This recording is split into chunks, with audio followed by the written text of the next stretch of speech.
गांव की उस ठिठुरती सर्द रात में, जहां पड़ोस के घरों से बच्चों के हंसने की आवाजें आ रही थीं, वहीं रामलाल के घर में मौत जैसा सन्नाटा पसरा था। रामलाल, जिसने कभी बड़े बड़े भोज में राजाओं की तरह 56 भोग परोसे थे, आज अपनी ही बहू की जली हुई और सख्त रोटियां निगलने को मजबूर था। किस्मत का खेल देखिए, जिस हाथ ने सबको खिलाया, आज वही हाथ कांप रहे थे। थाली को पैर से जमीन पर घसीटते हुए, लो निगल लो इसे। सारा दिन खटिया तोड़ते हो, कम से कम ये जली रोटियां तो खा ही सकते हो। और सुन लो बुढ़े, कल सुबह सूरज निकलने से पहले आंगन चकाचक साफ मिलना चाहिए। मुफ्त की रोटियां तोड़ना बंद करो। तुम्हारी इस खांसी और मनहूसियत ने घर का सुकून छीन लिया है। बेटी, गला सूख रहा है।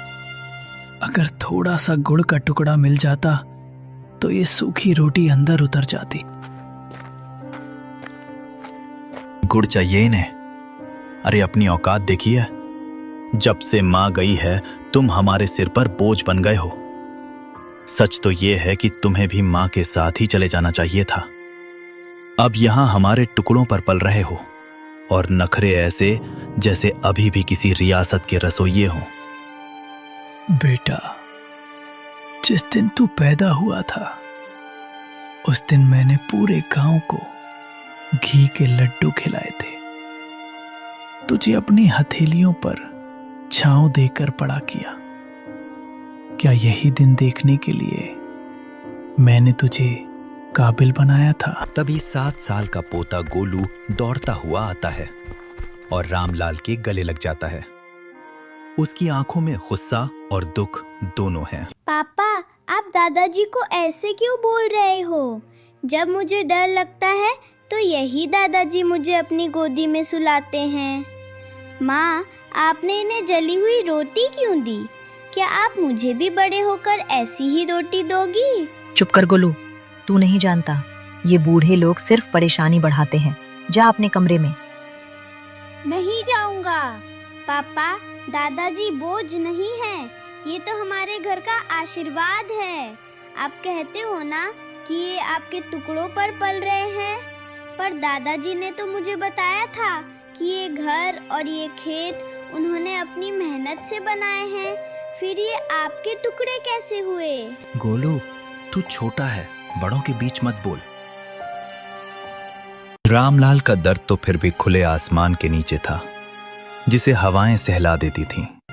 पर नेकी राम की सिसकियां उन 4 दीवारों के पीछे दम तोड़ रही थीं, जिन्हें उसने खुद अपने पसीने से सींचा था।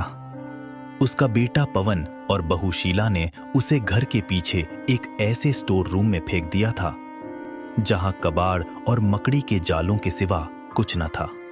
उस अंधेरी कोठरी में नेकी राम का वजूद भी उस पुराने सामान जैसा हो गया था, जिसे अब कोई छूना नहीं चाहता। शीला, उफ, कितनी सड़ांध और बदबू आती है इस काल कोठरी से। पवन, कल इस बुढ़े के बर्तन एकदम अलग कर देना। मेरे बच्चों को सख्त हिदायत है कि इनके हाथ का छुआ पानी भी न पिएं, कहीं कोई बीमारी न लग जाए। और हाँ, आज इन्हें रात का खाना मत देना, सजा मिलनी चाहिए इन्हें। आज गलती से इन्होंने दीवान खाने के सोफे पर हाथ रख दिया था, सारा सोफा गंदा कर दिया। बेरहमी से कमरे के अंदर झांकते हुए, बिल्कुल सही कह रही हो शीला।